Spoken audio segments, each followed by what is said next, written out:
Mwanablogu tajika katika mitandao wa kijamii ya TikTok, Milka Nyatuga almaarufu kama Milly wa Doc alifariki wiki hii kwenye hospitali ya rufaa ya kaunti ya Nakuru, huku kifo chake kihusishwa na uhusiano wake wa kimapenzi na mpenziwe wa awali. Madaktari kwenye hospitali ya rufaa ya Nakuru wamesema kwamba mwenda zake alifariki kutokana na mimba kuharibika na alikuwa amelazwa kwa hospitali hiyo mwezi Aprili kutokana na matatizo ya ujauzito.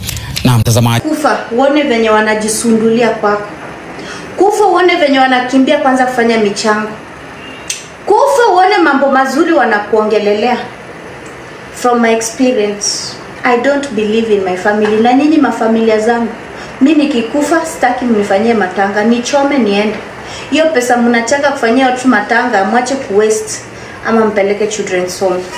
Brian akwe next of kin. Number 2, nyumba ikuwa imelipwa. Number 3, mwili ya Miliki imehamishwa. Silika amenipigia leo 2 hours na ameniambia mwili imehamishwa lakini rent haijalipwa na familia ina pesa na tuko na 2.5 million budget. Hiyo pesa inatoka wapi?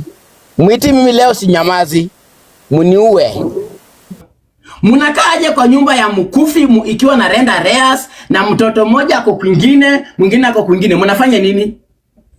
Ni nani huyo mwenye munajaribu kukonsole kwa hiyo nyumba? Ni milango ama ni madirisha? Musidharau Peter Kioi. Do you know that is Milly talking? Milly anaongea through Peter Kioi. That's Milly. That's Milly anaongea through Peter Kioi. Don't musione mbaya Peter Kioi akisema. Peter Kioi fight till the end. Peter Kioi yako sawa.